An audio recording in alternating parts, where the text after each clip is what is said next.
Welcome in, everyone, to episode 180 of the HurricaneKaz podcast. I'm your host, Caleb Peng, joined by the only reliable co-host, HurricaneKaz. We, of course, it's true.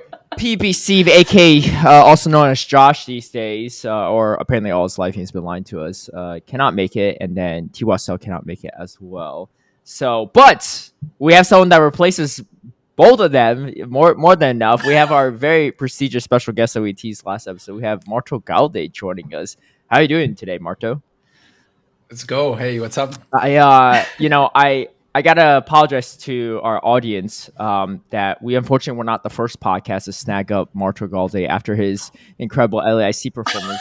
The Tap Tap podcast with Martine and Amanda did record with Marto prior, but it's all good. I listened to their podcast as well, and it's a great podcast for sure. And it was a great episode with Marto. Honestly, one of my favorite episodes of their podcast for sure. Shortly after my guest appearance on the episode. But anyway, so I heard a lot of their questions in dialogue as well. So I'll try my best not to rehash too much of it with Marto, because I'm sure he doesn't want to answer all the same stuff. But at the same time, too, I'm sure some of our audience may not have heard that episode. So we'll cover some of the basic stuff. But before we started out, too, because we're joking, because Steve actually revealed on X this week that his name's actually Josh, it's not Steve, which I knew. But I knew his name wasn't Steve. Yeah. But I didn't know what it actually was. Well, so the backstory is actually I knew back in OCIC February of 2023, or somewhere around then, because I was casting that, and when we went there, we were like, let's bring on Steve for a special segment on the first day, right? And then our producer Daniel was like, wait, does anyone know if he's going? And we're looking at the list of the participants, like, wait, no, he's not here. And then I think Speedy DM'd him. It's like, hey, are you still going to OCIC? He's like, yeah, I'm ready to register. Why? He's like, well, we don't see you on there. He's like, oh, yeah, so my name's actually not Steve. and then that's when we found out. It was Josh. And you've been keeping the secret for him ever since. I'll be honest, I completely forgot what the actual name was. I just knew it was a very basic white name. And I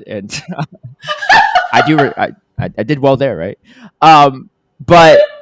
Speaking of names, before we recorded, Marto was like, hey, just don't ask me about my real name.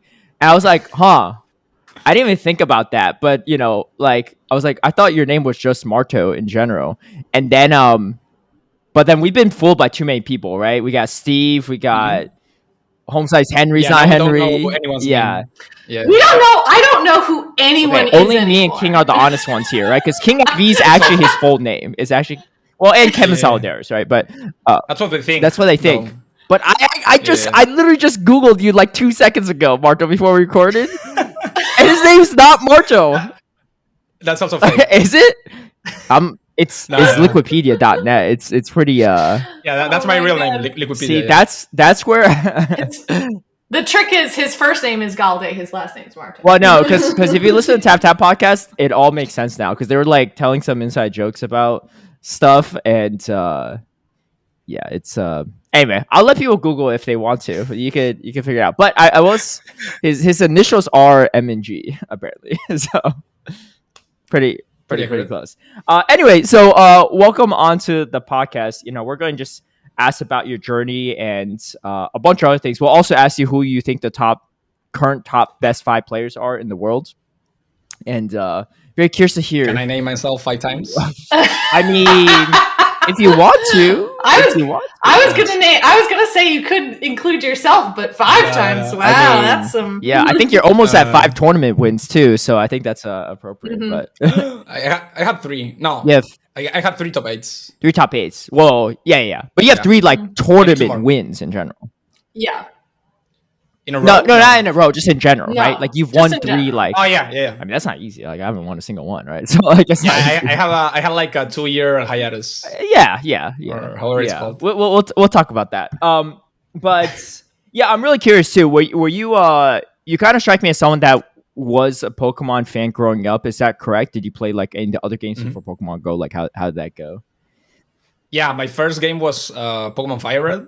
I remember my friends in high school, not high school, but in school had like Pokemon Emerald. I was just so jealous. Yeah. And one day my father bought me the Game Boy at my birthday, and then the Pokemon Fire Red after. Oh, that's incredible. Did you play all the games after that, or did you like take a break before Pokemon Go and stuff like that?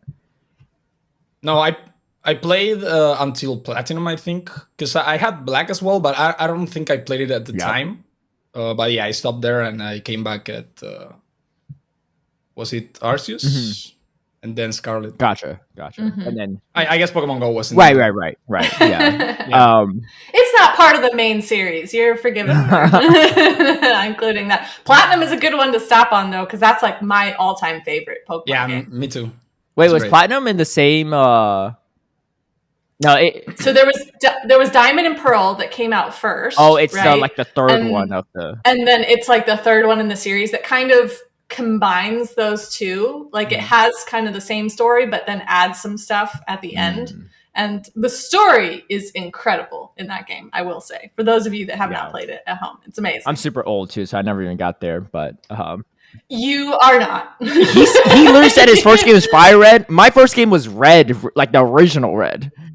Yeah, so was mine, Caleb. I'm pretty sure. He probably wasn't born. I'm not saying you weren't, right? Anyway.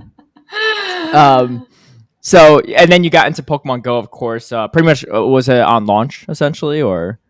Yeah. I saw the trailer, I remember, and I was just so hyped. Yeah. And then I think it launched first on the US. Yep. So I tried to get it not from the Play Store. yeah. And there was nothing in the map. So I was sad. You can only get the starters, I think. Yeah. Right. Your first catch, and then you can do anything. Yeah. And it seemed like, and when I was listening to the Tap cast episode with you on there too, it seemed like you're mostly like a collector of stuff of sorts, right? Before PvP, even going into PvP, because you said that you went to your first tournament for Sylph because you were trying to get Meltan box, right? But so like in the back of your mind, you probably weren't even going to like compete and stuff, right? I mean, before PvP, there was not much to do besides collecting, right? Like you had like community days, but I just came back for when they added trades and started like playing and doing raids, and then PvP is what kept me going. Yeah. So you went to that first tournament. Did you you had a whole team? Was it Boulder Cup, Sylph, or was it like a different cup? It was the second cup. I don't remember the name. It was Twilight. Yeah, it was great. I had like a half a team because I remember I had a Sneasel. I think I had a Toxicroak. I think the good one was like Venomoth. With Poison Peng, Legacy or something. Yeah, with like Legacy. Poison Peng. Poison Peng. I think I DM'd like 50 people in my local area asking for it, and they didn't have it. Yeah. Yeah, I probably had like the photo of the team somewhere. It's just like a long time ago, but it was like whatever I have. Like I think I had like a Lola Muck because. If you have it like from X, you can just trade it, and it was like on 1500. Yeah. So I traded with my friend, and I used that. Gotcha. But the team was just bad. Yeah. But I got a 4-3, which was like very good. That's very good. No practice with the Sneasel too. What the heck? That's kind of crazy. Yeah. 4-3 is nuts too, because I remember when Sylph first started in 2019, Sylph Arena. I would be on Reddit, and there would be like pictures of people from Argentina, from other places in Latin America. There'd be like 500 people, 400 people at tournaments. They're taking a group photo. They're like, oh, this tournament took like 8 hours, but we all had a great time and stuff. And I was just like, dude, we're struggling to get like 50 people in Atlanta, right? On a good day. Yeah. I was in Savannah for that first one, and Savannah, Georgia, and there were like 7 people, I think. Yeah. So, did you get points for that? Because I thought you had to have an 8 cutoff. Oh, okay. Okay. Makes sense. But that's kind of nuts too that the community was big, because I feel like early on in the season, or even throughout the season, the top ranked players in the world were all like Argentinian, if I recall. Yeah, I remember. Yeah, I think was like, the first person to hit the what's the tier below Legend? We didn't have Legend tier the first year. Whatever that it was like an orange. Was it Elite? Yellow? It was. Yeah, Elite. I think it was Elite. Elite was before Legend, but I think it was one before. Yeah, because I don't think we had Legend that first year, but yeah. But I remember I was the first person in the world to hit Elite that wasn't Argentinian, so that's why I Yeah, those tournaments get a lot of points because if you have like more people, you just get like more points. It was just crazy at the beginning. Yeah. So since you didn't necessarily like go, like you were going to that first tournament for kind of not necessarily the most competitive reasons, like did you just have so much fun that you were like, I need to stick with this, I need to learn more, I need to keep?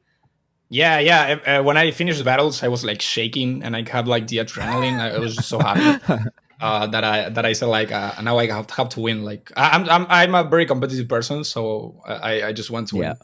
I mean, I'd have a lot of adrenaline too if I just beat someone with a Sneasel, but I don't know if I used that. I don't remember. He didn't even. Yeah, joke's on you, Caleb. He didn't even use that. I'll say I did. I mean, it might be the Venomol. I don't know, but yeah, because so that first tournament probably took a while too, right? 7 rounds Swiss. What was it like?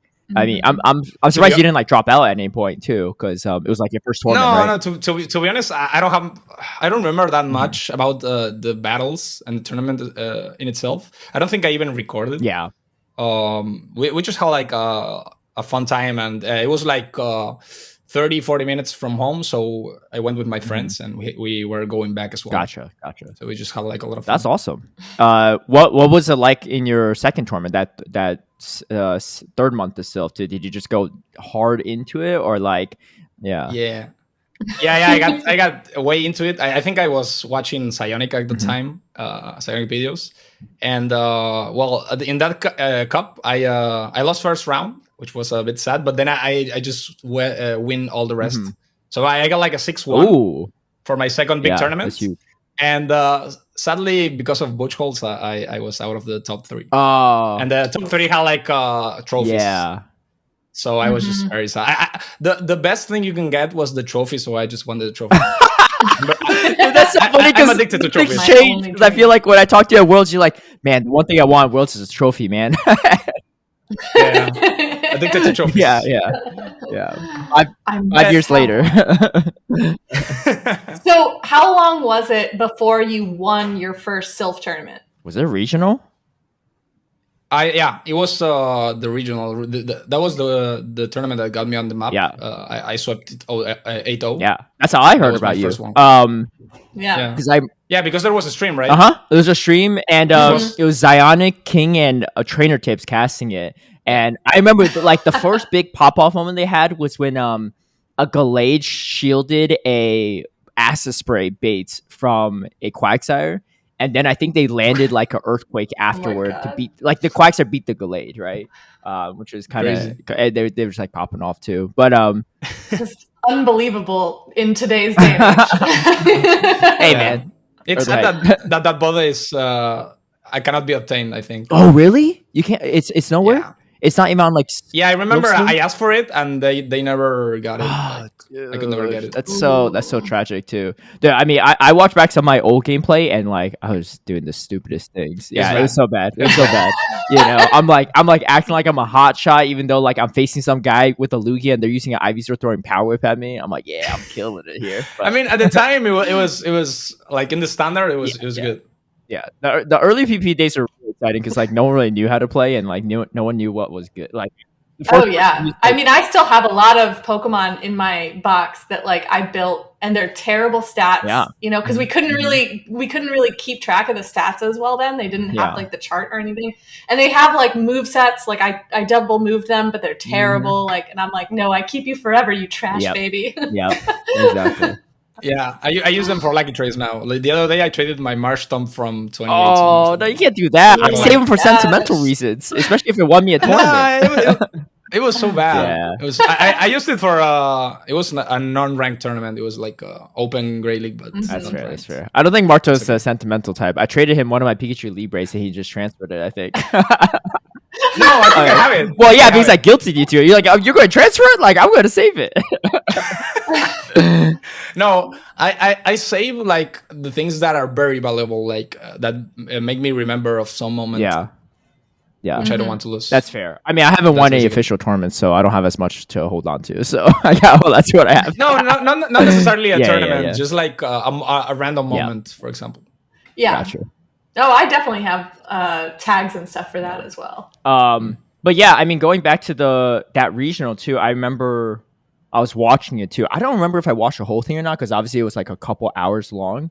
But there was I was personally a little bit invested as well for personal reasons because like I just did really well in my regionals. So I was like in like that top like 3 in the world or something, and I was like, oh man, here comes Massacre and all the Argentinians, right? They're gonna like just like topple me. And I was like, wait, MartoGalde won it. I was like, that's huge for me, right? Because that helps like bump down their ranking a little bit too. I mean, I think they're still because I was not even close. I was like top 50. Yeah, that was crazy too. Like I mean, that guy. I know Massacre has some controversial issues, especially with disputes and stuff, but he was like constantly like 1 or 2 in those Argentinian tournaments, and I feel like back then too, those were like literally actually the biggest tournaments in the world. Yeah, I think he was ahead of the time. At the start. Yeah, Chile as well had also like really big tournaments. Yeah. What happened to that? Do you know what happened to him? Massacre. I think he lost interest and played other games. Gotcha. I'm not 100% sure. Either way, yeah. I mean that 8-0 was crazy. I was like, who is this guy? And I think we added each other shortly after that because it was you were in Squag, whoever that Discord, and back then you had to be like ultra friends and stuff to even scrim with people too, which was that was crazy. And then did you went to Dortmund that year for Worlds? Was that what it was? Okay, yeah. How was that?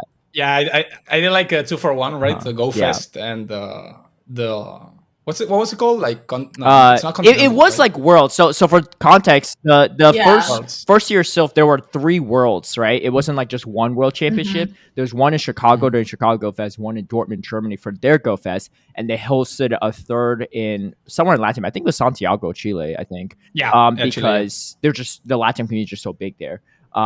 And there was no like event or anything, but that was why. And so technically we had like 3 world champions that year. Even though so it's 3 different worlds. So, but you could choose which one you went to. I went to Chicago, and then I remember seeing Marto go into the Dortmund one. But yeah, I mean, what year was that? Was that in 2019? Yeah. I remember I was like helping a friend move or something. And I was like listening to like the worlds while driving and stuff. It was good. In Europe, I did not do great. I had like a bad team. I think I made a bad team, which is always the case. I always make bad teams. But I won the first game like very easy. I was like, easy. Yeah. And then he came back. It was just bad. And then once you lose one, you're done. Opponent, like you don't make it out of the groups. Yeah. My opponent like played a bit bad first game, so I'm like, okay, easy first round. And then I just lost, and you were out of the tournament. It was just not a good. That's the same thing that happened to me actually. I won the first one. I was like, oh, easy claps, I got this. And then I couldn't beat a freaking dragon there. Yeah. I do not. And then you were like, I do not got this. No. I was so depressed. It was just terrible. Oh. I feel the same. Especially when you travel so far to go to it, and I mean we hear that talked about a lot with some of these Play Pokemon regionals as well. Yeah. I felt the same way too because I mean I didn't even travel nearly as far, but I'm just like once you lose that first round, you're like you just sit around for the next couple hours, like you battle 2 more times, and then like you're just watching other people like play and stuff, and you're like, man, I wish I was there, but I wish I was on stream all this stuff. But I feel you. But you came back the following year and you won the regional again, which was kind of nuts. Was it another 8-0? No, I think I lost like the second round because I played against Scrafty. I remember he just RPS'd me. Yeah, and then I won all the next games, and then it was tiebreakers, and I think it was like 3-0. I don't remember how much rounds you have there, but it was crazy. Gotta have like the Leaky Core Breaker. which it could win against Toxic Rogue, which was crazy. So it was man, like the MVP. I don't even remember that season 2 meta. I do remember that Kaz beat me though. Yes, that's true. Yeah, Kaz beat me, and then I think I still have footage from that game. Yeah, you don't. You gotta delete that. I actually goofed too. I think I was going for a Rock Slide against your Lanoon when I could just throw Psycho Boost. Like I don't know why. I think I was like, I don't want to debuff myself, but like I think once the counters added up, it would have been enough to take out. I was scared it was like debuff my. I don't know. I was playing stupid, right? But The Lanoon was a good core breaker against you. I remember that. Yeah, I remember I was like terrified of facing like Poly or Deep, and then I ended up getting like destroyed and didn't even face them. So it was small problems. But anyway, yeah, back to back regional wins is kind of nuts too. And then did you play in the Continentals that year? I know the game had a lot of issues. I remember like I think you and Tho like kind of like even skipped tournaments because you two were like really high ranked, and that's how like CCO ranked higher than you. And then I'm like, CCO, this doesn't count because you played in a whole extra tournament and like Continentals, whereas they didn't. You know. I mean, that was my fault. I remember I played the FP Sticks tournament, and I didn't rank it because I wanted to rank Nidos, I think, or I don't remember. And then I swept FP Sticks tournaments, and I was just like so burnt out that I just didn't play the ranked tournament. Right. So yeah, I never got the rank. I could have gotten first, but at the same time, if I did bad in that tournament, I don't get it. Because when you were at the top rankings, you need to do like 8-0 or 7-1. If not, you just get it was crazy. Subtracted points. Yeah. I'm looking like it was like you and Tho in particular. I mean CCO to a degree, but he was like farming weird tournaments. He was like in the Maritime, whatever. He would wake up like 5 a.m. to do it, knowing that no one in like North America would even know about it, right? Like it's like only French speaking, right? But he speaks French, so he's like playing in these like weird tournaments. He would do good though. I mean, 7-0 in any respect is hard. But but I was looking at like your tournaments in those. So I don't remember those results as much, but he had to be winning a lot. But yours were like it was just like straight like 7 and O's in like I was like, dude, you could have ranked any of these, right? Because you had to choose back then which one you ranked as like 10 times worth the value of the other ones. But you chose it before. You chose before, so you didn't know. Right? Yeah. And I remember I was like, dude, I don't think I've had like 1 7-0 in my life, I think, you know? And this guy's like averaging like 3 or 4 of them a month, which is crazy.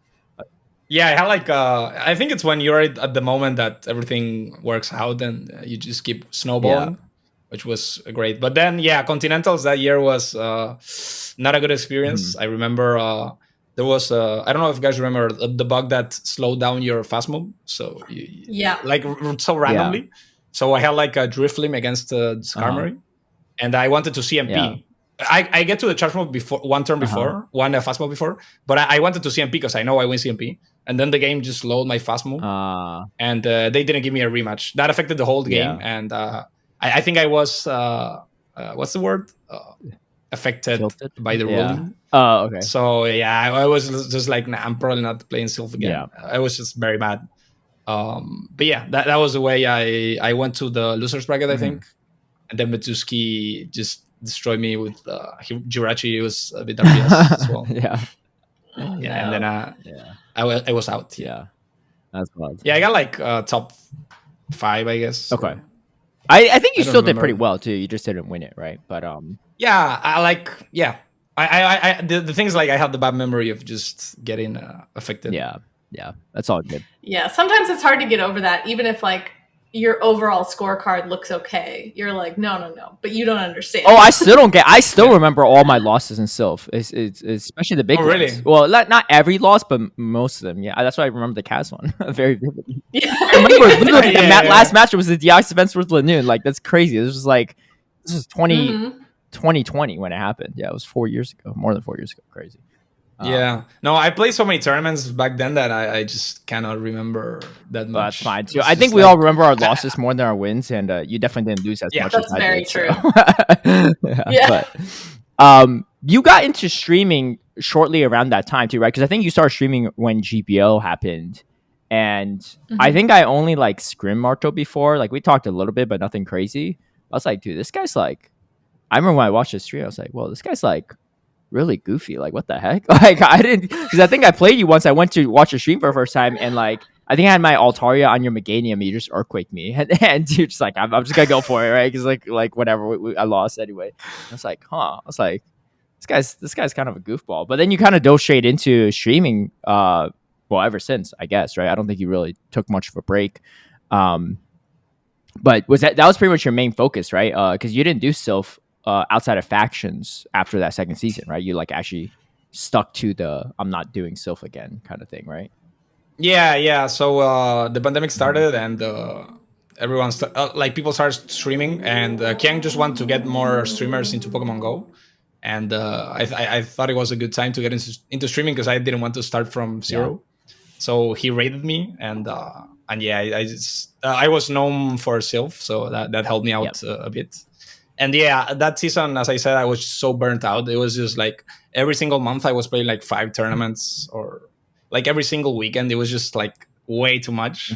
So I just completely stopped. I think there was like a month that they put like all the cups, and you can play whatever cup you wanted. And after that, it was just over. It's way too much. Yeah, for sure.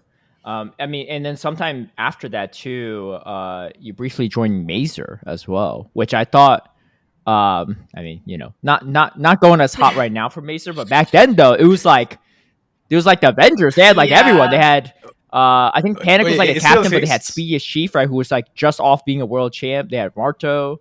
Who else they had? I think they had Rise, Doombug. Like it was crazy. Yeah. Yeah, it was like you could say a super team. Like we had like really good players, and I only play factions because of Mazer.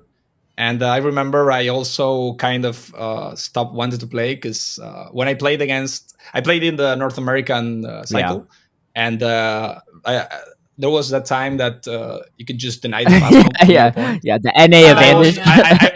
I was denied like 90% of the times, so my hair was falling from my head.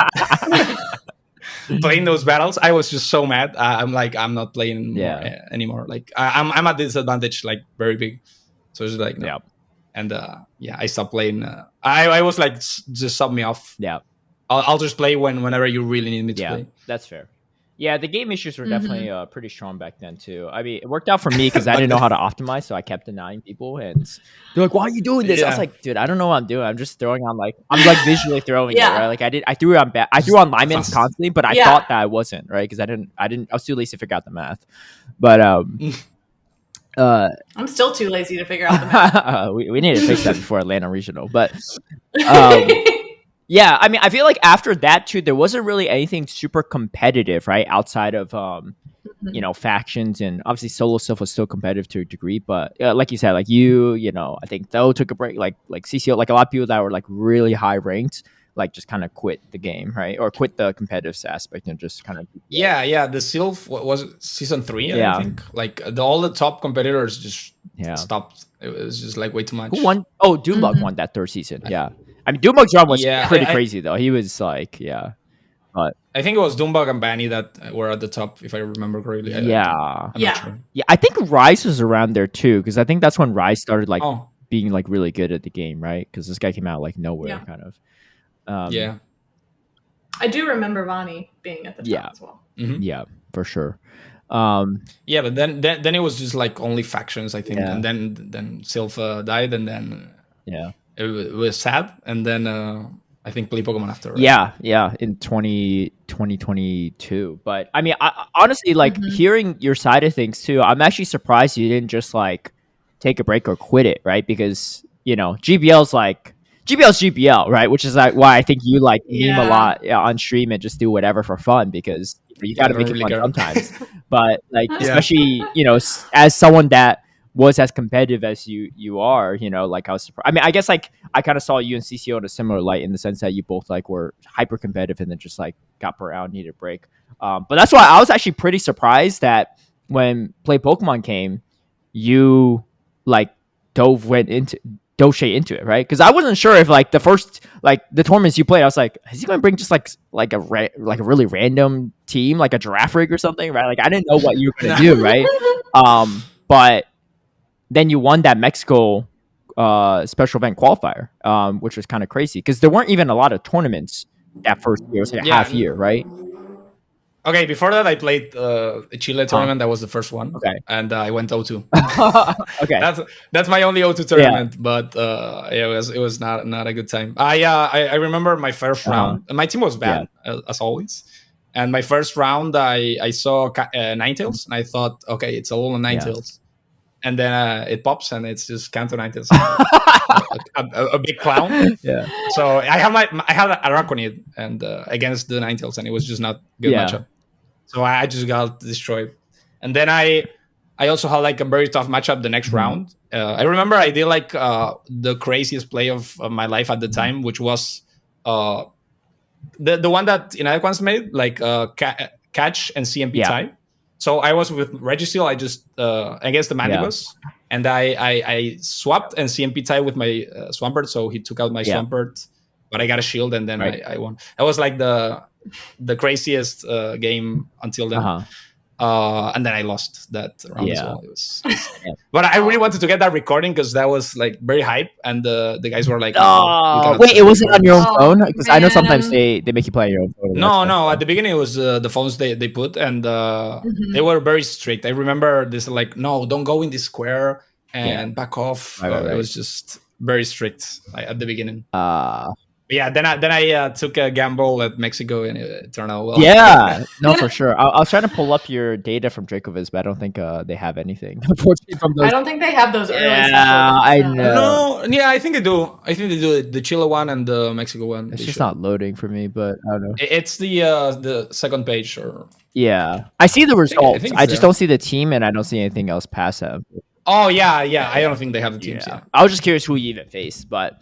Okay. So you only played 2 tournaments that season too. So after Santiago, you just went to Mexico City and just won it all, which is crazy. Because back then you had to get first or second to qualify for Worlds, or top 4 at IC, and there are only 2 ICs, right? UIC and IC that year. But there were not that many tournaments in Latin America, and I didn't have that much money, so I couldn't go to more tournaments. It was just these 2 and maybe 2 tournaments in Brazil, right? Were those the only 2, or maybe there's only one. I don't remember the places. Dude, that's actually crazy too. Like anyone that qualified in the first season is nuts, because like your opportunities to qualify were really low, and then the ability to qualify is even harder. Only 6. I think it was only 2 from Brazil, Patricky and Sardi. I think that's correct. So there's only 3 tournaments. We only have 3 tournaments. Crazy. That's nuts. 3. You're one of 6 people from LATAM. Well, I guess Iomero, but he got an invite from NA, right? So they got and Andrew as well. He had Andrew Harsh, right. Yeah. Iomero and Spartan from Mexico as well. I guess that's Mexico, like that. Yeah, he had second in Mexico. Oh, okay, gotcha. Wait, so were you on 7-11 at the time, or did you join right after? Was it right after that tournament, or was it after Worlds? No, they invited me after I got 5th in the world in 2020. Okay. That was like the moment. Yeah. That's I remember too when I was listening to Kaz. You're the only non-Mexican player on 7-11, which is correct. Pretty awesome, pretty dope. Yeah, pretty crazy. Yeah. How did you get involved with them? Yeah, so I had a good relationship with them, especially. We had like a go tour in the Monterrey, and I think I met them there because that was my first travel for the game. And we just got along very well. We were in Worlds together as well. And then after I got 5th, they just invited me to the team, and I was like, over the moon. It was crazy. We'll step up over Mazer, huh? I have a funny information about Mazer. What's it called? Like anecdote? So when I won Mexico, I asked for Mazer for like support, because I won a tournament, and they said I will give you $50 if you win Worlds. 50? $50. Were they serious? So that was like insulting. Yeah. So I just left the team. That's crazy. Wait, you left before Worlds or after Worlds? I left before Worlds. Yeah, I was not representing Mason. Yeah. Of course not. I mean, you're like, no way. It's so insulting that they give you $50 for. It was just insulting. You know what? I mean, I'm not really like esports org. I am the captain and owner of Cool Cats, but I will offer $51 for any of my teammates that win Worlds. You know, that's amazing. That's much more. Yeah, I think I can afford that out of my pocket. That's crazy though. $50. Yeah, I think that nobody knows that. like publicly, but yeah, it was Well, just I think Rise and Doombug might know because they might have. no, They might have gave them the same nobody offer. knew that. I would say, oh yeah, yeah. Oh yeah. No. I think it was a good time to ask because I just won a regional. Yeah, no, for sure. I mean, It was not. well, because they're like your esports org that you represent, you wear the jersey for, and you have all over your stream, right? And like, I thought they would like, Yeah. I thought they gave you some financial stuff, but I'm friends with a lot of people that used to be on Mazer, and they would say like, yeah, like they would give you like a cut of like a jersey sale. I was like, who's buying a Mazer jersey? You know, like No. It Oh, was they operated in a very weird way. Yeah. They just gave you money from ads that you put on your stream. Okay, It was weird. interesting. Yeah. I heard it wasn't like the most lucrative, but I heard their contracts are pretty wild too. Because I know if buddy mine, I'm not going to name names. I don't know if like they're allowed to share this or not, but he was on the Mazer Unite team, and I think it was like he didn't sign the contract, but they still brought him on because like they just were missing someone. But he was like, yeah, I ain't going to sign that contract. I was like, why? He's like, because like you have to owe them like $5,000 or something if you leave within like before their terms up or something crazy. But Yeah, it it was a weird updated contract, contracts after you joined too, because I know. No, I remember something about that. The things like when I was there, I thought it was like the best team. Yeah. And Well, it was. Yeah, I mean, I wasn't expecting to leave or anything, so I'm like, it was weird, but I'll do it. Yeah. But I don't remember if I had to sign it as well. It was just like very weird. It was definitely the first like itself. official esports team, I think. Maybe You could call it yeah, that, yeah. But like, because I remember it was like big. There was like a hashtag. Like I remember like Speedy was popping up. Like Mazer Up. yeah. Speedy was like even King said Mazer Up the other day on his stream, right? And I was just like, I was like, dang, this is pretty legit. I was a little salty. I was like, how come I didn't get an invite? But that's fine. I was already on my own team, but I was just I wasn't going to join. I just want the offer. Good decision. Good decision. They knew you were going to ask for more than $50. Well, it don't matter. I was going to win the $50 out of the way, but yeah, that's crazy. All right, so let's go into the second season, right? Because again, you know, just as hard as the first season, maybe a few more tournaments, but more people were going to these tournaments as well. We also had LAIC as well for the first time, and you know, you didn't do bad that season, but you just didn't get that top 2, right, or that top 4 finish. Yeah, it depends on what you call doing bad. I think for other people it's not bad. I think maybe by your standard it was pretty atrocious, but really bad. But what was kind of the thought process going into that year, right? Because I think you just got 5th place at Worlds, and you know you were the best, the best player from LATAM, right? I think that entire year, at least. Yeah, I think getting 5th at Worlds was not good for. I think I got my ego up a bit and my confidence way too much. So I was like, yeah, I'm gonna qualify for next Worlds. I mean, the way you qualify was like really tough at the moment. But yeah, I went. I think that my first tournament was LAIC, and I just had like a very bad team once again. I just got destroyed by some core breakers easy. And then it was just over. And then I had the Mexico one. I also made a bad team. I was destroyed once again. And then my best tournament was in Chile, which was top 9, which is not like really good for me. Like that being my best tournament was. I mean, the thing is, like it got into my head. Like I'm like top 5. I need to qualify for Worlds, and all the top 8 from 2022 Worlds were qualifying to Worlds. I'm like, oh, I'm the only one missing. Yeah, right. Because already made it back. Like out of the top 8 from the previous year too. Yeah. So and when I went to Chile, which was the last one, I had like a mental break. Not a mental breakdown, but I was like so pressured from myself that I remember I started like blanking out. It was just like, and I was like tired and mad. It was just like a lot of emotions. And a friend got me out of that. I was like very chill after my friend, talked me out of it. And then I lost in the tournament, but I knew it could happen. So I was just like very sad. I still went to Worlds, but as a spectator. I think that was the best Worlds to go as a spectator. It was the battles were crazy back then. No, and also because of Japan. Oh right? yeah. But But yeah, I'm still very sad missing one Worlds, but it's okay. I have cured that. You've gotten enough trophies since then, I feel like. So, Yeah, Yeah, you've definitely made up for it. I have cured the scar. yeah. But at the time, it was just like very demoralizing for me. Oh, I bet. Very bad. I mean, that was Yeah. something that I actually thought about too.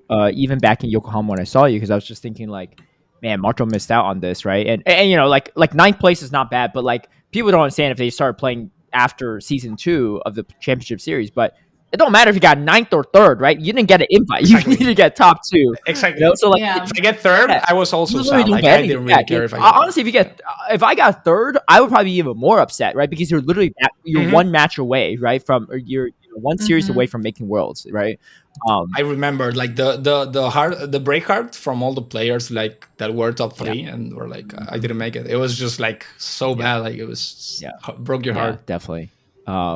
It was tough time for sure. I mean, I remember. I think I only saw Marto like once, maybe in Yokohama, and I think it was like the second day or the third day or something. I just remember. I knew you went there to In Go spectate. Fest. No. It was at the maybe it's like No, I didn't see it at Go Fest. no. I saw you in the World's venue because I remember because Okay. you're spectating and you're like you were asking about something about the what do you call it, the Pokemon Center, right? And like if they still had something or like shirt or something. Okay. And I was just like, yeah, I don't know. Like they were pretty much sold out even when I went. And you're like, yeah, man, it's about to be my second time going. I feel like I'm gonna go and like waste my time not going to get anything. And then it was in fact the case. I don't think you end up getting what you wanted. And I remember, Yeah, I mean, it might be the jersey. yeah, or it might have been the something. jersey. I just remember I was sitting there thinking, I was like, man, I feel really bad for Marta right now. Like he traveled all the way here just to spectate and can't even get what he wants from the Pokemon Center. Like it was crazy. Yeah. Okay, I remember. Yeah, it was everything. It was the jersey. It was the backpack. All the exclusive stuff, right? Exactly. Yeah, they ran out like very fast. I heard like some Mhm. people took like 20. Yeah. They didn't do a good job at limiting the stuff you could take. Yeah. So I could never get it, and now it's like way overpriced. So I just don't really care. I don't know. I I'm feel like over you trade one if you're like medals for it. No. I don't know if that's worth I'll think it. about Don't trade the trophy, right? But No, he's got to have the Yeah, trophy, but yeah. maybe one of the medals. No, the medals as well. Yeah, they yeah. stay. Okay. maybe the Okay. top placement cards. But I think like I guess for me like that's why, because I think when I was looking at your performance just like throughout those first 2 seasons, I was like, oh, like Marto's actually like taking this seriously. He's not just memeing anymore too, right? And that's why I was pretty happy to see you qualify last year, right? Well, not only last year but also do well at Worlds, right? Because you had that gap. Mhm. I don't think you won a tournament. Oh yeah, you got second Mexico City and stuff, right? Yeah. And third at Guanya. Yeah. Like you had really solid performance, like 3 top 5 performances, right? So, and then on top of that, you clutched it at Worlds, right? Third place at Worlds is pretty impressive on the biggest. Yeah, stage, right? it started like very slow. I struggled to qualify for Worlds this time until I went to Goiânia. Like before that, I was just like not doing great, and then Goiânia happened, and I think it was I just needed like a cup and like 40 points, which was second place in a cup, and I got it at my city. Yeah. But at the beginning it was very slow, and then I started doing well in Goiânia, Mexico, and then in Worlds. Yeah. But at the beginning was just You didn't do like necessarily bad, but I remember at LAIC too. yeah. You just had like the wrong moveset or a single move like Frost or something, and you took a game loss right off the bat in the first match against Two Smiths. Mm. It was, Yeah, like right it when was- seeding started, but you didn't really have a lot of seeding from the previous season, right, or something like that. So Yeah, I remember Yeah. they told me like, oh yeah, there's gonna be seating here, don't worry. And then I get like top 3 in Curitiba, which was just Yeah. wins. Like, okay, that's not great seating, but it's then good I for had- the stream though. Yeah, It was a good match to see. so what happened was I woke up at like 3 or 5 a.m. And I started like thinking, and I was taking Frostlass, and I was like, okay, if you have like a bit more attack, you can win CMP against Venusaur at the time, Swampert, yeah. Swampert, I think. So I just made a new one. I powered it up, but I just didn't change the moves. Yeah, I don't think it had a Or- second move in general. No. Yeah. I just powered it Yeah, up. yeah. I didn't look the mobs. I Yeah, saw Powder didn't Snow. do- I saw Patterson. I'm like, okay, we're right. good. Well, it's like So Patterson yeah, it was not a wrong process. Yeah, but Yeah, I just remember I was like, but man, that's rough. And I think I talked to you afterward too. You're like, man, yeah, I just didn't make it in time. And then all these people have like buys to the third round, and here I have Juice Muniz round one. I was so I was mad. like, dude, I was like, this guy. I was like, I hope he doesn't miss Worlds again, because every single lady I see, there's people that get like 3 buys or something, and I'm like, God, why can't I get like at least one? yeah. Did you have one this year? So No. yeah, for seeding. Oh, Well, yeah, okay. but it wasn't a no show. Eh, I had one no show. No. Oh, you had a no Yeah, I show. had a no show. But anyway, I mean, hey, it worked out too. That's crazy that was the same season you got third place at Worlds too. But yeah, you came a long way from that LAIC. Yeah, I think it was the year 2023 was just like terrible, Yeah. just absolute terrible. Yeah. the worst year. And then 2024 was best year of my Yeah, life. so far it could be better even maybe. So far, no, 2025 is looking pretty good as well. Hopefully we'll never know. Like I think I'm in a very good streak, but it can just stop at some point.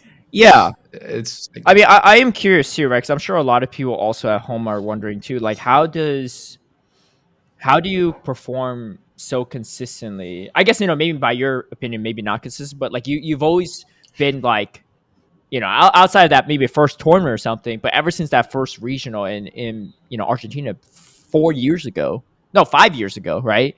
Like you've been easily one of the best players in the world on a given day, right? And so I guess like obviously I'm sure you've improved a lot over the years too, as did everyone, but like how do you kind of stay on top of that game, right? Because I mean, you put on a crazy performance this past year alone, and you don't really look like you're slowing down by any means. Yeah, before I used to practice a lot, like way too much, because I had a lot of hunger to win. I think the game in itself killed the hunger, just being like very buggy and just always having game breaking bugs as we have right now. So that just killed my hunger for the game. I think I don't really know what I really do to do well, because I don't practice that much at all. I do my teams like the last day before the tournament, which always works. But yeah, I guess It don't work for me. I don't know. Don't work for everyone, that's for sure. I guess I have like the experience from all the past years, and for example, being on stage is something I think it's an advantage for me, because I feel like very secure and very chill about it. I know some people get very nervous and start making mistakes or something. So I feel like I have a lot of experience at the stage. In the tables, I think it's just like if I have like if I sleep well and my brain starts going, I feel like I do well. It's just a matter of if the brain wants to work that day or not.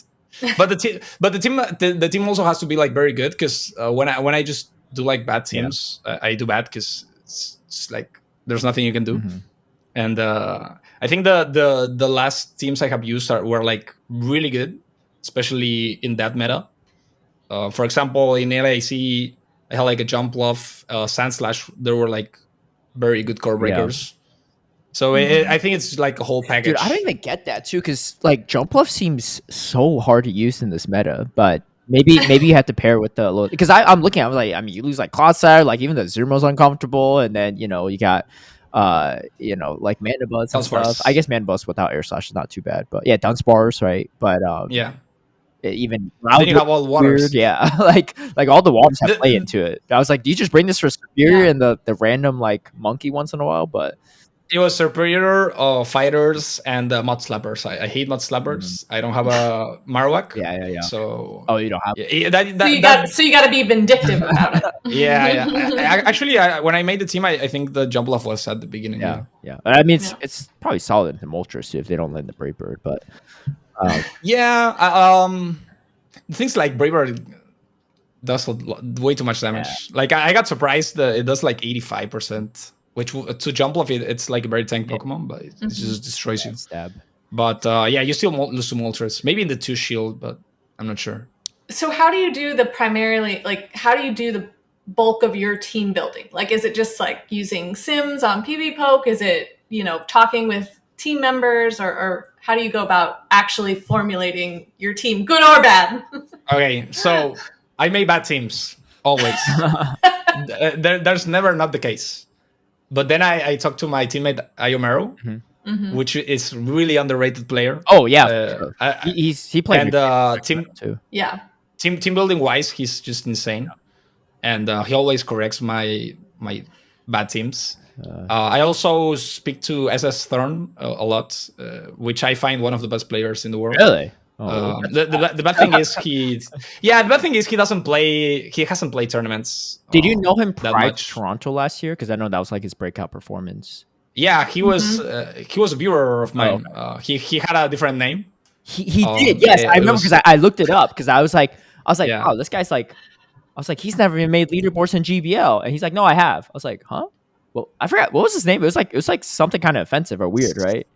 It was Suck. The Pokemon Suck, and followed by something else. Okay, yeah, but yeah, I feel like he's one of the best players in the world. The thing is, like, he has played I think 2 tournaments only. Yeah, yeah. So yeah, I hope he has more tournaments. I guess he will play Vancouver. What's the tournament coming right now? Toronto is in December. Toronto. Actually, in like next weekend. Not this weekend. Next weekend. Yeah. It's pretty Yeah. soon. Yeah. No, So I have a lot of respect for him, and he helps me out a lot with when I want to scream against when I'm in a tournament and I know my opponent, I scream just a bit, not that much. I don't like to practice, but he helped me out with all the issues I had. And then I also talked to Thoughtetical. Yeah. He helps me out a lot as well. He suggested Malamar for my team. I used to have a Gastrodon instead of a Malamar. Triple and, water. I didn't listen to him. Yeah. I'm like, no, I don't like Malamar, and I'm very weak to Draven. Yeah. And then I went to Malamar, which was one of the best decisions. Definitely. But yeah, so seems to have worked out well. Yeah, so I have 3 people that helped me out: Ayomero, Thorn, and Thoughtetical. Yeah. I just bothered them. I'm like, that's pretty good. I mean, I'm bad. I don't know so much about Phil these days, but I know like SS Thorn and Yomaro both like play like pretty like once in a while like I consistently play like something spicy. I feel like on their team, but it works. Like I'll be like, that doesn't make any sense. Like I'm watching Yomaro's like non-shadow Quags. I was like, there's no way this is good. I was like, wait, it tanked the grass out from Cresselia and got like 3 stone edges solved. Like what the heck? Like this thing's crazy. Yeah. The area those the Trailblaze from Mario. Yeah, he used a regular Quag, a regular Sableye. yeah. Obama Snow, which was not good, but hey, he went pretty far. I mean, I remember he was playing against some of my friends, I think, too, and he like destroyed them with Quagsire, and they're like, "Yeah, man, that Quagsire is super annoying. Like, it beat like my Feraligatr too, and all this stuff." I was like, "What the heck?" Yeah, the regular does. Yeah, it's crazy. Yeah, he started finding picks, and it was like he was confident with it. So I'm like, okay, if you're confident, just go with it. Right. And he did pretty well. Yeah. So were the like, I know you've used a lot of unconventional grass types at some of your most high profile wins lately. The Whimsicott Worlds, the Jumpluff at LAIC. Were those your choice, or were those like a team discussion? Yeah, I think they were my choice actually, because Whimsicott comes from I hit Legend with it in GBL, I think, because I was like, oh, everyone's playing like Lantern. What was it? Lantern Medicham or Lantern or Ape? I think it was Ape. Yeah. It was just like a very good core breaker. Like it was like Dragoners, so I just hit Legend with it. I'm like, okay, it's good. And then I needed like a core breaker for those picks as well in play Pokemon, and I thought of like Hisuian Electrode. It was like for Mud Boys. No way. Skarmory. You would not have gotten that trophy. Talk about unconventional. I have a lot of them. Yeah. But it looked very good on paper. But then I was destroyed in Inadequance tournament. I just couldn't win a single round with it, and I brought it every single game. It seemed good, but it was not good. So yeah, then I transitioned to Whimsicott, and I did like a practice. I did like I think it was 4-0, and I dropped because I didn't want the team to. I was wondering like how many practice forms you play, because I feel like that's where if you do bring any spice, like people start catching on, right? Yeah, no, I would never do Yeah. that. I guess I did it because I was just desperate and I didn't know what to Something play. work, yeah. So I tried that. I'm like, yeah, this is the pick. And with Jump Love, I think it's what I said, like the mod slappers. We didn't know the meta, so it was like, oh, they probably will play some primates, which was not the case that much. But it was like what's it called, like fail safe, or like just in case, right? And then you have like the water types. It was just like, okay, and things like you can lose to Gator and Asu. That's the bad part. But it was like a very good core breaker. Actually, the game, all the defining games in my rounds, I brought Jump Off, and my opponent just disrespected it. Like ABA, Nighttime Clasher, Doombug with the Superior, Colin too, right? And Colin. Yeah, that's why. Yeah. That's a good core. It was the MVP. And I wish I did this interview before Sacramento. Maybe I would have brought it. I was super Morpeko and stuff, but like that would have handled Morpeko pretty well too. But Morpeko was not even. Oh no, I was gonna bring it myself to Sacramento, and I played in practice and I was like, dude, this thing is so hard to use. Like it's even in GBL, it's like very like feast or famine. Like in some situations, like their whole team's weak to it, you just sweep with it, and then other games you're just like, dude, I can't do anything with this. Yeah, exactly. And like I think like if you bring Morpeko, you need to bring like 5 like bulky Pokemon. Otherwise, like there's no way you have enough shields for anything. But yeah, no, it was just bad. Yeah, I made a joke too. Like, I think it was like a few weeks back. I think when we were talking about LAIC or something, I was like, "Man, Marto always loves bringing these B tier fairy winders with like but I think I was gonna say I think he's like proved that they're a little more than B tier. Wait, what's the A tier? I don't know, but I thought Whimsicott for sure was like a B tier in my opinion. But I mean, you made it work.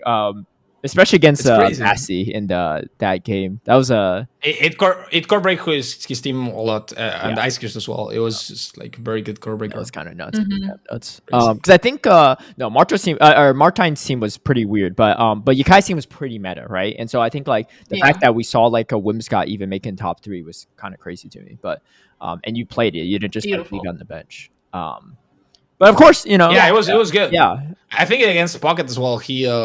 He left the shields for lanterns or something, and I had like a whimsical. Over. Yeah.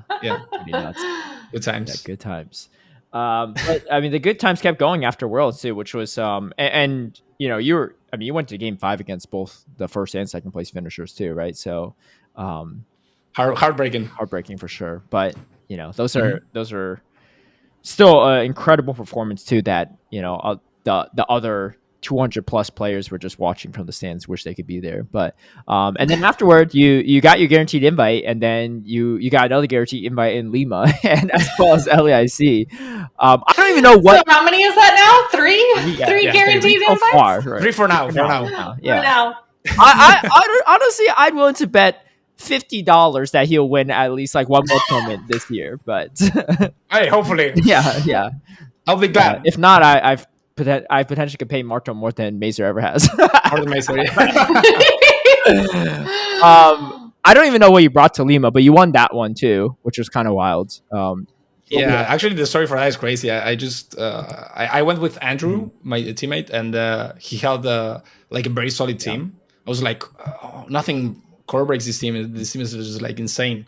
And then I just stole it. Didn't practice with it a single time. And then, that's crazy. Hey, that's true talent right there. And then 5th place at Joinville. I think. What did you get in Buenos Aires? It's not on Dracoviz. Yeah, we don't talk about. Oh, what you made top 5, right? No. I don't know what happened. I got top 16. Top 16, okay. It was just not bad. So yeah, what happened was I was pressuring myself a lot. Best performance all year. Yeah, but I mean we were not that many as you are in Sacramento, in the US, okay. Right? It was just like 40 or 50 something. Oh. So what happened was I pressured myself a lot for the travel award, and I know I have the ability to choke, so I felt like I needed to get points from Buenos Aires or LAIC. So I was just like very worried that I wouldn't get in points from any of them. So the night before Buenos Aires, I didn't sleep at all. Like I went with no sleep. And I also took a Togetic. Yeah. Oh my god. So I was like not a good combination. What I mean about B tier fairy winders? Okay, there you go. I'll accept that one. There it is. Only one. But Tokiteki, it was good. To be fair, all your best performances is with a Fairy Winder, I feel like, too. So, I don't know about Lima. But so yeah, it was like the team was not the best, and at the same time, I didn't play very well. I had no sleep. Yeah. But yeah, I got destroyed, and then LIC. But I got like 160 points from that, so I was still like pretty good. More calm going into LIC. Yeah. Well, and then you secured the deal with the LAIC win too, which was, I mean, you say you don't sleep much, but you also told me after the second day that you also slept like 2 hours the night before. So, that was, I was actually defeated. Like when I went to the tournament, like I slept 2 hours. I have a bad matchup. I was just like already defeated. Were you just like out like when having fun and stuff, or were you just like stressed and couldn't sleep? I don't know. I feel like because I went from the winners bracket, I'm like, okay, I have a shot at this. Yeah. So I just started thinking stuff. It was not stress. It was just like my brain is not stopping working. Gotcha. And I could never sleep. I slept at the end like 2 hours. Yeah, that's crazy. And it was just bad. I think the thing that woke me up was winning a game, and then that just turned me up. Yeah, definitely. Yeah, I mean, you had a tough run that second day too. You had Nighttime, Doomba, Colin, Rishi. Well, no, Rishi was the next day. Rishi was later. But that's pretty nuts. Yeah, it was no easy opponents by any means. Yeah, the crazy part is I was watching the Jake Paul and Mike Tyson fight. Even I slept more than you. And that thing didn't end until like 3 or 4 a.m. It was the night before, right? Yeah. We wanted to watch it, and it was just like very delayed. So we were like, nah, we're going to sleep. Yeah, you didn't really miss much. But yeah, and then winning LAIC too, which I mean, you've won like regional special events and stuff, but to win an international is definitely a different feeling for sure, and comes with a nice trophy as well too. But the real incentive. Yeah.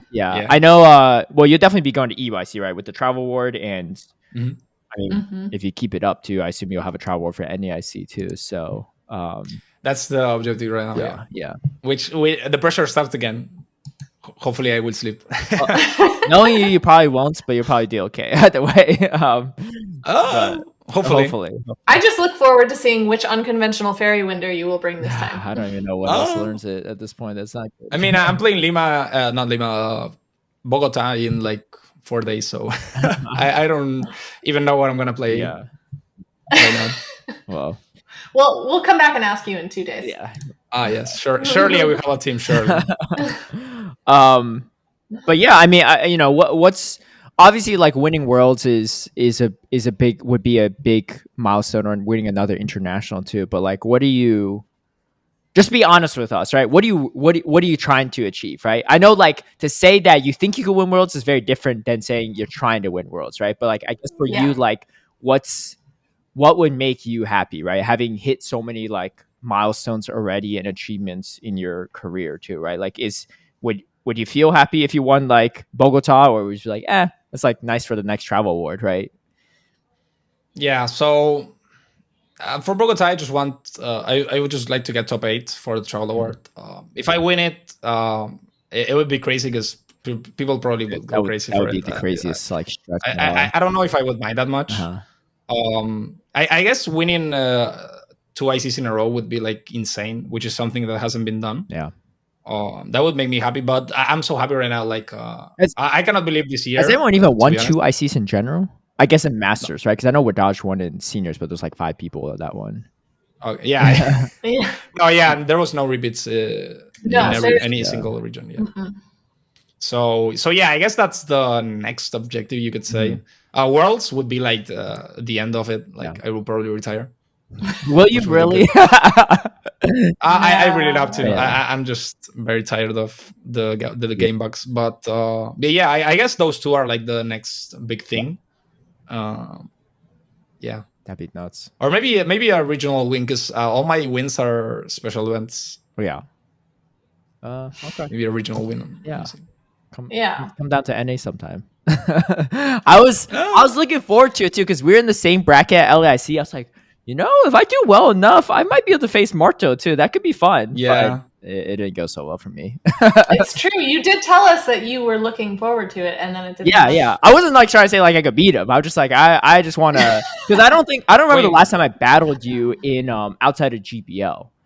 Maybe it was like ADO, which was like years ago. Yeah, 100%. Years ago. 100%. You know what? You know what it was? I remember too, because like I think you expect it was I had a Lapras into your Azumarill, and I don't throw the Skull Bash because I didn't know, like I was trying to figure out how to play it out because I remember like I didn't know if I should stay in or not, and I was just like trying to think, and he swaps in a Alolan Marowak into the Lapras with like 100 energy, and then he was just like, because I think you commentated that match. You're like after it on stream, you're like I don't know why you didn't throw the Skull Bash, right? I was like, dude, honestly, I didn't know what I was doing at that time. I was just trying to overfarm, right? Throw the move. Yeah, and then yeah, and I had a Shadow Victory Belt in the back too. So and I just like locked that into the Zermo, which is it was one of my not a good time for me. But that was like I think literally the last time we faced.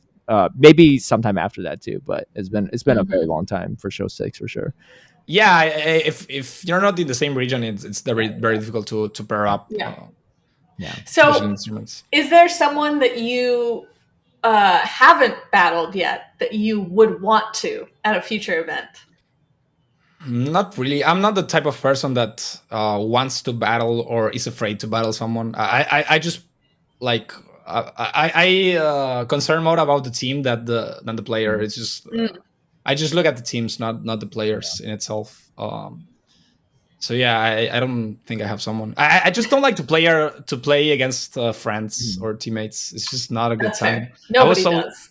When I won against Richie, I was kind of sad because I'm like, but isn't that like the best scenario though, that you're both the top, only two remaining undefeated, right? Like I feel like I don't particularly like facing teammates either, but like I think like if it's like that far in the tournament, I'm like, best case scenario, right? It's like even if I lose, like I'm happy. Like it was like when I faced Ramberto in the grand final. If it has to happen, if it has to happen, that's where it should happen. Or even last year in Portland when I faced him, it was like we both went through the losers bracket and we're both like the final two in that losers run.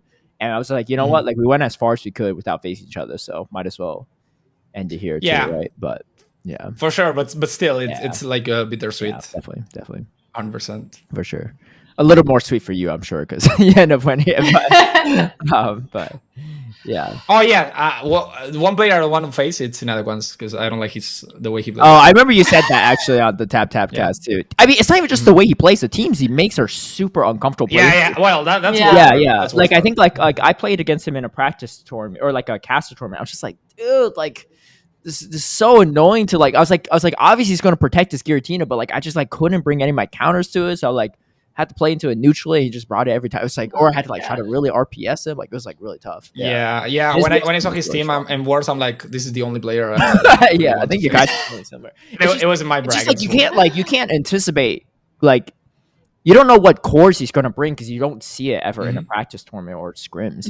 But, yeah, things like when you think you have something that makes sense, he thought about that and he anticipated. Like if he faces meta stuff outside your Whimsicott, he's like he knows how to play around it, right? It's like it always feels like you're a step behind, right? But well, you know, speaking of that too, we talked about it in our last episode. We were talking about this really came about because it was Kaz, Tristan, and Steve. I feel like we're all on the same page. They're like, yeah, I feel like James P, like after winning his second tournament in Sacramento, and then you know, he's made 3 grand finals and 4 regionals. He was like, yeah, like he's good, but like you know, like he's not in the conversation yet. I was like, what do you mean? Like I think he's one of the best players in the world. Right? I would like easily put him in top 5. And I think like they mostly disagreed. But I was like, you know what? I'm really curious who the top 5 players currently in your mind is. And I was like, oh, you know what? Might as well ask Marto too because he's going to be on guest. And I think you also have some more unique insights than us too because you are in that echelon of players, right? And you face a lot of them, maybe not all of them, but having played against certain people too, I feel like it gives you additional insight. That's why I always say like I feel like Ruby Smash is one of the most underrated players because I've played him and I've cast his battles. I'm just like, dude, no, this guy's like legit, right? He's just not as like maybe vocal online or he doesn't go as many tournaments, so like he kind of flies on the radar, but like in my opinion he's like probably one. I don't know about now, I don't know if he plays the game anymore, but like at the time, like I feel like he was like the most underrated player in the world. But But I'm curious what your top 5s are. And do you have your 5? Yeah, I guess the problem with the top 5 is just like, of course, it's very biased, and So, and the context is of top 5 players currently, right? Not like all time, right? Because I think all time it gets a little bit weirder. Yeah, it gets a little weird. And the thing is, there's a lot of players that probably could fit there. They just don't play that much tournaments or cannot. And for example, what I'm gonna say before is the Asia. Is it called Asia Pacific region? Yeah, APAC. Yeah. Or yeah. There, I don't have zero information about it. But I will name the obvious choice, which is the world champion, which also just destroys GBL leaderboards. I think Jikai has to be in the conversation because, you know, I don't know much tournaments about him besides Worlds, but he has shown that after Worlds, he just destroyed GBL and is just a very insane player.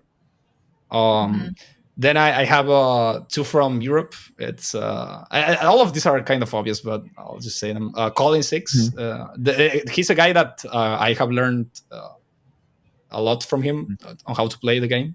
I feel like he's a step above the rest. Maybe not right now. He didn't do as well as Stuttgart day 2, but I feel like he still pulled off like insane battles that you don't see every player do that. And the other player is Inadequance. I think he also has the thing that he doesn't play that much tournaments because he casts. But, you know, he came back and he got 4th in the first tournament after not playing, which is insane. And at the same time using like all those weird teams, which is, I guess, his strength. Yeah. You're not even top 5 in the world, not top 5 Dutch players, right? I'm just kidding. Yeah, they're both really good. I'm very curious, like how he would perform with like normal teams. yeah. Hopefully one day, but I don't think it'll happen. Those would be like 3 players. I would add Doombag, which is the obvious one as well. He has not been as consistent as that insane season right now, but he still is like for me is one of the best players in the world.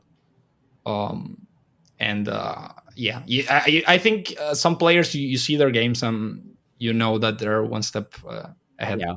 And the 5th player I'm gonna add it's Rarjefe. You're not gonna add yourself? I think that no. I don't. You're trying to be humble, or are you like? No, I don't put myself in top 20. Top 20? That's crazy. Wow, he's thought about this very thoroughly. I am. That's wild. I mean, if I told you, look, this one guy I know, he got 3rd at Worlds, and then he won a tournament and right after it, and then won LAIC. You'd be like, yeah, but he's not even top 20. Like, you would say that? I don't only put the results in. Sure. I'm very harsh on myself, so I critique myself a lot. I don't feel like I'm like top 20 in the world, like best players. I have had like good performances. I feel like you need a lot of stuff to perform well, right? Like you need to be good at the game and also like mentally and all that. So it's a lot of things. If we talk about straight the game, I wouldn't put myself. Interesting. Okay. The guy doesn't sleep, and I'm not a good player. That's quite the hot take. Kaz, what's your top 5? I'm curious. Well, I also thought of Inadequance, like first and foremost. I mean, just because not only is he good at the game, not all time, right? Yes, yeah. Not only is he good at the game, but he's also like just as sort of a community ambassador. Like I think his presence, like in the game, is very, very strong. Oh, sure, no, that's like easily like top 3 in my opinion. But I'm just saying, like just PvP. No. Yeah. Just PvP. He's still on my list. I'm not trying to change your mind. I just want to clarify if that's what you. No, I know. I want to make sure our criteria is the same for everything. Yeah. And then I would also put Palasha on that list. I mean, she's just so consistent, you know, and consistently like making the effort to team build and everything. I would put Lyle Jeffs on that list. Okay. Also, he's like very consistent. I know he doesn't travel as much, but like he's within NA, he's like very, very consistent. And I was gonna put you on that list, Marto. I think you said you. I was like, I hope you're not saying me. Right? No. I was gonna put Marto on my list. You still can. I mean, I will. I'm doing it right now. Wait, so you have Paul Asha, Marto, Lyle Jeffs. Yeah. And I was gonna go with Steinar. Like you mentioned Rajev, but like I also think that Steinar, like they're both so good and so consistent. But I do feel like yeah, they usually do, right? Yeah. But I think Steinar has made a little bit more of an impact this season that I've been seeing. So this season specifically, because Rare have just won Joinville and he won the first tournament every year. He got top. Maybe it's last season that I'm thinking of. Yeah. I think he got top 4 in Buenos Aires, or no, not top 4. Or top 8, and he also got he did well. He didn't he got 13.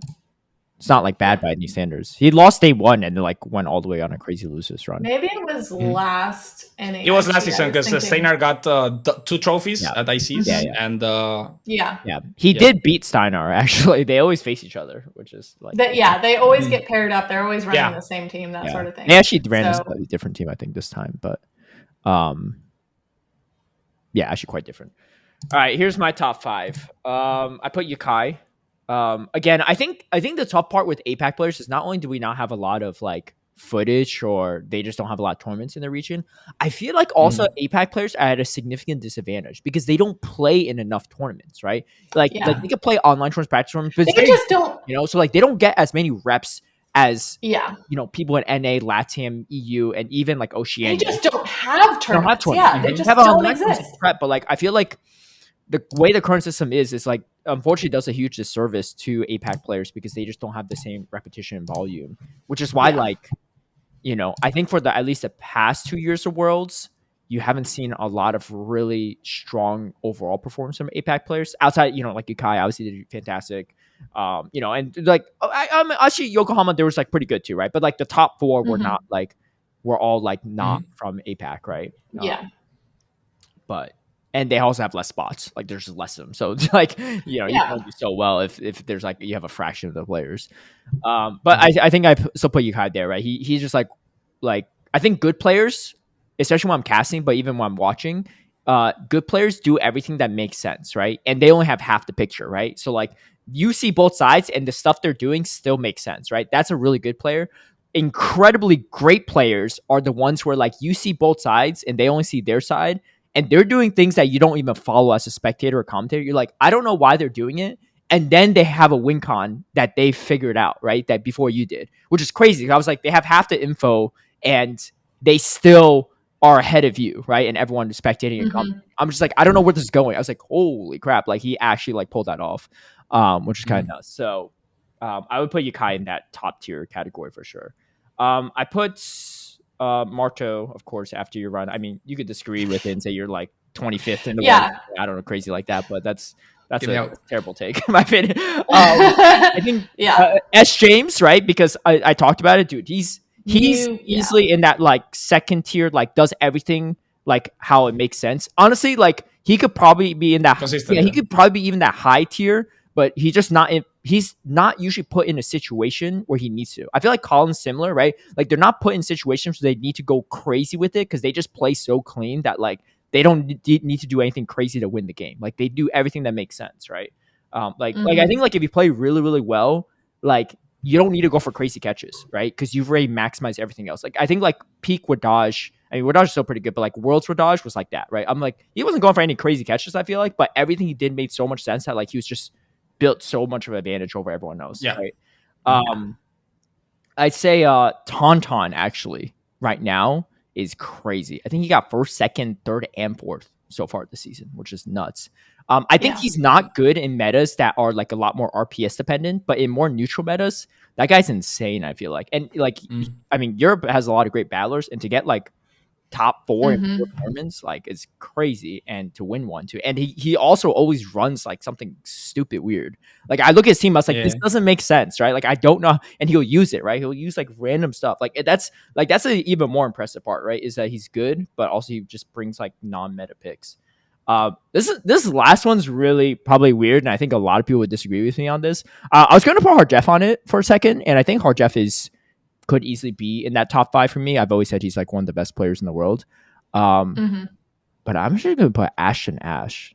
Is that weird? Ooh. What do you think, Marto? Because I don't know if you ever played him, but you've seen him probably in more tournaments than I have, right? But I've like I feel like especially on the big stage, like this guy plays like crazy. Like he makes everyone like he's like a lesser known player, but like he makes like known players like look like bad, you know, like sometimes when he plays them, or he just like looks like he's just outplays them. But I don't know what you think about that. I wouldn't put him top 5, but he definitely has a play style that would you put him top 20? Maybe. But his playstyle is not. It's a bit unconventional. Yeah. Like sometimes he just doesn't use the shields where like 90% of the players would. Yeah. And sometimes he finds win cons where there isn't. Yeah.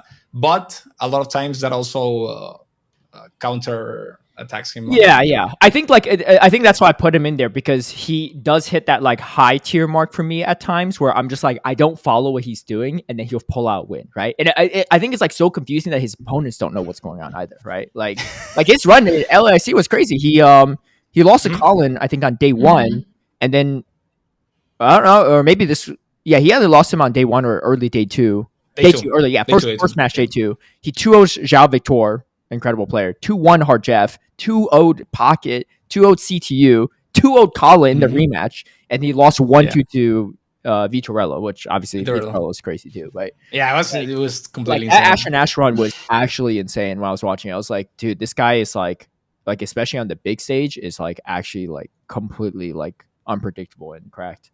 There are only 2 players that have 2 trophies from internationals. It's Steiner and Ashton Ash. Really? Wow. Yep. That's kind of crazy. I mean, I think Wadaj and Guido technically do too, but their trophies are like from the seniors division, I think. Yeah. It depends on how you want to count it. I wouldn't really count that. Yeah. I think Guido was like the only person or something that year. I just like there were tournaments that there was just like one person. You win. Yeah, that's a nice tournament. That's a nice trophy to get for that registration. But yeah, I'm curious what other people's thoughts are. I'm sure a lot of people are going to disagree with Marto's take on himself, but you know, it is. I mean, I put some solid options. It was the obvious ones, right? But I you know what? I feel like we should get you back on the podcast one day when you put yourself in that top 5. You know, just to see the mentality shift. I don't know if that'll ever happen. I think I have to start practicing for that. I don't really want to. Okay, if you let's say up this, if you join, you don't have to win, but if you join the exclusive club of being one of the other players that has 2 trophies from ICs, would you put yourself in that category? The things that I never do it due to achievements. Yeah. I just do it through like the battles I play. Sure. So it depends on how good of a player or how good I play in that tournament. That's crazy. Imagine losing to Marto. For example, I didn't play well. I was like, well, I still lost. So I mean, when I rewatched my LAIC, and I already knew that I was just I did some misplays, like slow swaps, things that I don't think you should do if you consider yourself a top 5 player. So. Yeah, so I am curious too, because I remember the first thing you said to me after I congratulated you on your win at LAC was like, "Man, I played so bad." I was like, "Like, what are you talking about? Like, you literally just won, right?" But yeah, because it's easier to see the mistakes. No, for sure. It's easier to see that in hindsight. I don't even disagree with you. Like, I feel that way too with myself, especially when somebody lost as well. But the difference is I'm not winning stuff, right? Like you are. So I guess my question, to you is. Because some of these players that you would put in the top 5 or top 20 don't make a lot of those mistakes, right? So I guess my question to you, and I'm sure a lot of people are trying to figure out, is if you're making all these misplays and winning, what are you doing in your mind differently than these players that are playing more clean than you, but you're still managing to beat, right? Because I think like there's obviously luck in this game, right? For sure, like leads and reads and stuff like that. But you know, I don't think anyone gets this lucky and gets like 3rd at Worlds and then wins an event and wins LAIC, right? Like that's kind of crazy, right? Like you made a deal with the devil or something at that point. If that's a run. But I guess in your mind, what do you think is that you're doing differently that even with these misplays, you're still able to kind of secure some of these wins? I think I had some I like good teams and good strategies going into the the matchups, right? For example, against Doombag, I had like he didn't have an answer for Clodsire, so I felt a bit more flexible with what I played. And I just feel like I had like really good picks, and I didn't play that bad, but I still think I was like slow on swaps, and there's definitely a lot of plays that I can make better. Like I feel like one thing that I have to get better at is just like predicting the line of 3 from my opponent, which is something I see the best players do, and I don't think I do that much, even though it might look like I do. But yeah, I guess I just need to practice more. Yeah. But I just don't want to. I don't want to go into a practice and just start liking turns. Yeah. I mean, hey, if it's working for you, then there's no need, right, for the practice. Best practice, no practice, and steal teams. That's my 2 advices. That's what I used to do, and then I feel like I was like falling behind the curve, but we'll see. Oh, really?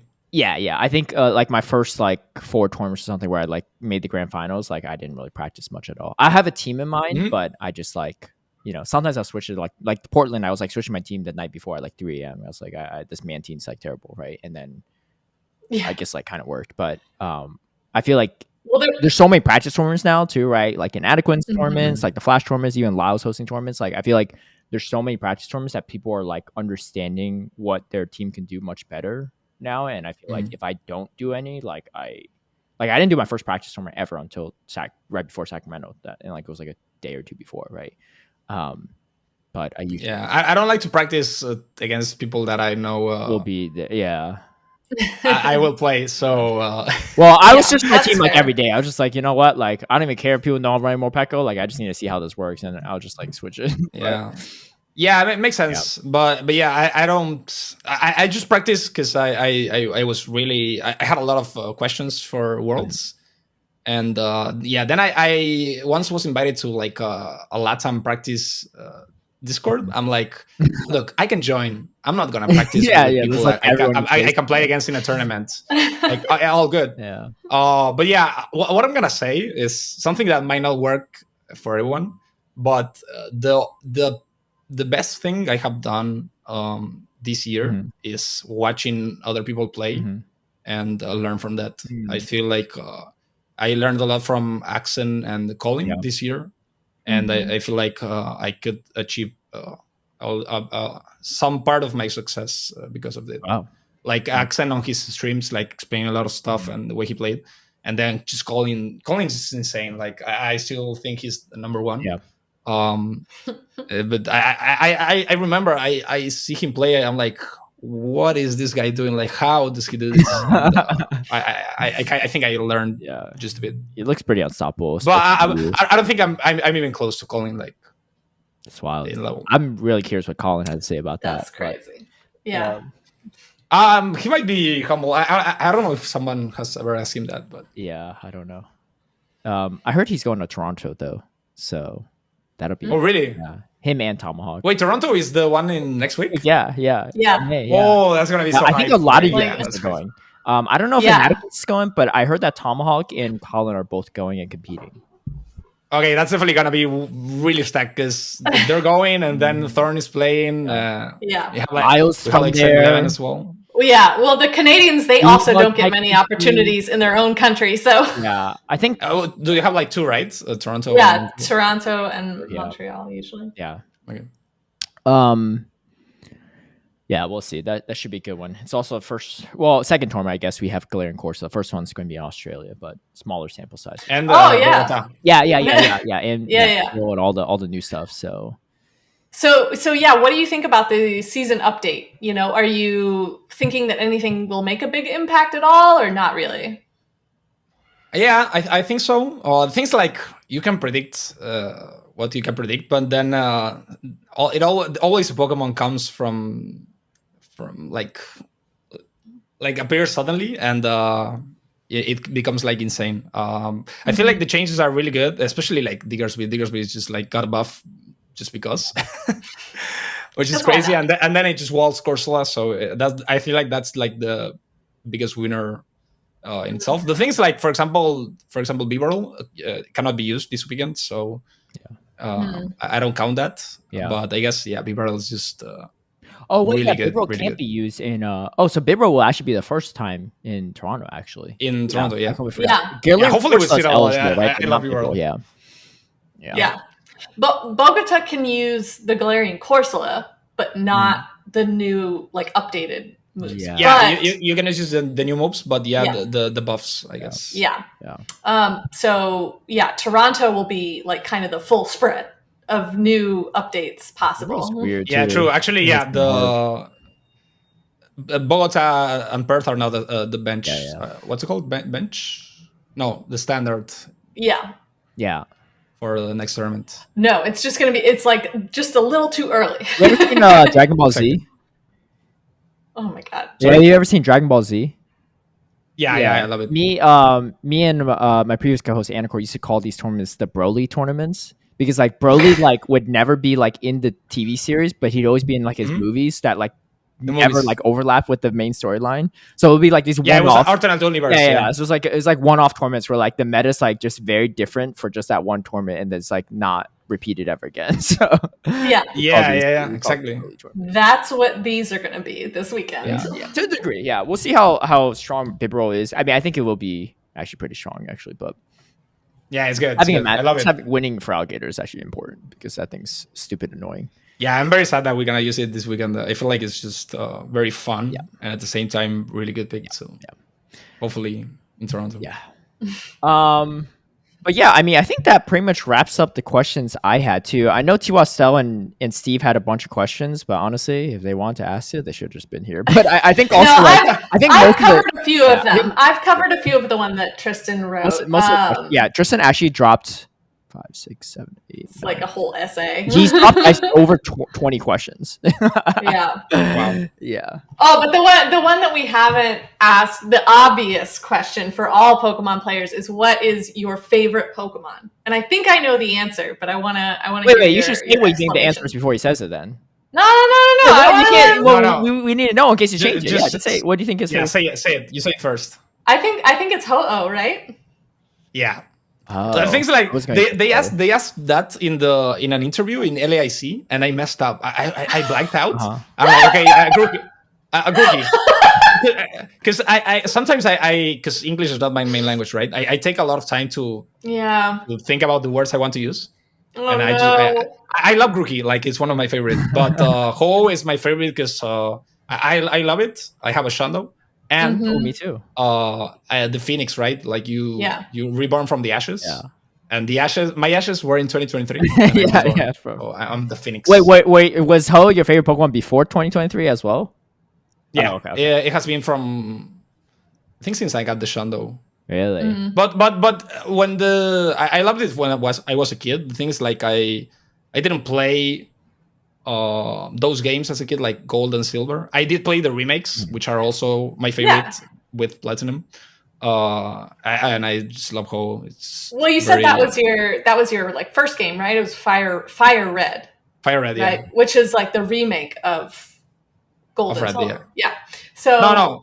Oh no! Remake of Red. No, Fire Red is the remake of Red. Did it have Gold and Silver? It's Hard Gold and Soul Silver. Oh, okay, yeah. No, that's my mistake. Yeah, but the whole is just very special. A lot of nostalgia as well. I remember Fire Red had an event to get it from Naval Rock, but you can do that if you are not in the US or Japan, I think. It was just very special, and it's just my favorite all time. Yeah.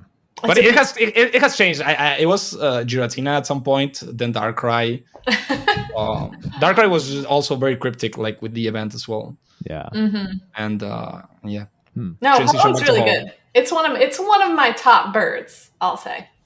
Great. One of your top birds. This is only 10 of them. Hey, listen, I have a whole list of birds. We don't need to go down this road. We'll do another hour of the podcast. But anyway, I really appreciate you taking time to kind of share your story and be on here too, and kind of telling more about your experience from your perspective as well. Is there anything that we didn't get a chance to ask you that you want to share with our audience? Well, I'm so bad at this. I don't know. You don't have to say it. Yeah. It doesn't have to be Thoughts on Bastion? Yeah, that's Dude, that's actually the one VOD footage I feel like I really wish they saved. Maybe I'll ask King if he still has it. But we did it was on like a charity stream once, and they had a segment where Oh yeah. There's a clip. There's a clip, but I want the full thing because there was like some really Yeah. good. Yeah, I don't think we have the full. You have it, but luckily. Oh no, it was so fun, dude. It was like I had to bring Bastion to every game, and I compared 2 other Pokemon with it.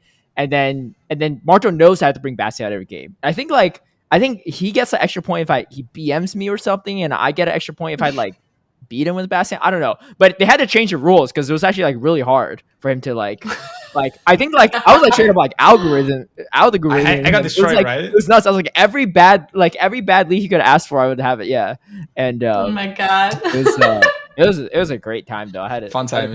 And Nightwing was like particularly like annoyed with me back then because I would like always beat him and stuff. So he would like have to try to skew the score towards Marto's favor and stuff. But it was definitely one of the most fun segments I've ever done. But oh my gosh, yeah, it's rest in peace, Bastion. Rest in peace. Yes, love it. It's fine though. Each season it gets harder and harder for Bastion. I think like no, it held me back in some ways, but also it was so nice because it was such a strong core breaker as well. So like even though I couldn't use it a lot, like it made opponents like really nervous to bring certain things into me, which made it more predictable. Bench pressure, whereas now like I feel like I don't have that as much up my sleeve, so I kind of have to play more meta, but. Maybe and it also got nerfed. So now it's just so bad because of the meta, and also it got nerfed. So it's just I lost. I actually lost the one the other day. It was GBL. GBL. It was Annihilate. It was before the new season. It was like right before the new season, but nothing changed. It was Annihilate. It was the Annihilate Dugong Bastion team that had, but instead of Shadow Ball, it's Rage Fist in close combat. And I had a Zoomer on the lead, right? And like he close combats me and swaps to Dugong. I had a more Pekka and a Shadow Drapey on the back. And of course I beat the Dugong, but I had to go down shields because you just don't win that as more Pekka if you don't shield twice. And then they came in primary. I think they shielded again. I don't even know if they shielded. I think they did.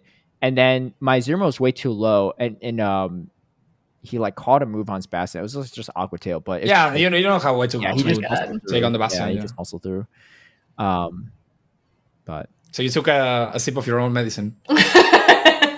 It's fine, but that team is terrible. Like once you see the second Pokemon, it's I didn't think it would be a Bastion, especially now, right? But really? Yeah, I mean, because I haven't seen much Bastion these days. But there's a few people that still run it. No, I think when somebody gets top 1 or a good leader replacement, people just copy the teams. Yeah. But I mean, there's some. Evil people that switch one Pokemon because they make you think it's the same team. I'm like, it's got me Bastion. It's like straight up. They bamboozle you. It's just like something completely different, right? It was like a charger bug all of a sudden. Yeah, that's like Omega Brain. Yeah. Oh my gosh, so annoying. Anyway, well, best of luck at Bogota as well as EYC too. Are you going to any other tournaments before EYC outside of Bogota or? Yeah, maybe Merida in. San Antonio's in January. I'm considering it, but it's I'm not sure. Like far from Argentina, but it's not like as far, right? It's like southern US. Yeah, because if I'm going to Merida, which I'm not sure already, I might go some weeks before and to San Antonio, but I'm like at 0% in that. Like I have no clue. Yeah. So I'll think about it, but.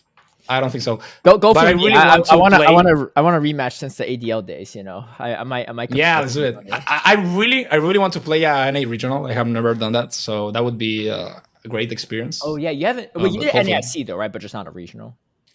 Yeah, but I want the regional. Regional. Yeah. There's also Atlanta. True.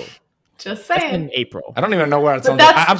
I'm so bad at geography. It's next to Florida. It's next to Florida. It's above Florida. It's right above Florida. Straight up, yeah. When is that? April. That one's middle in of April. Yeah.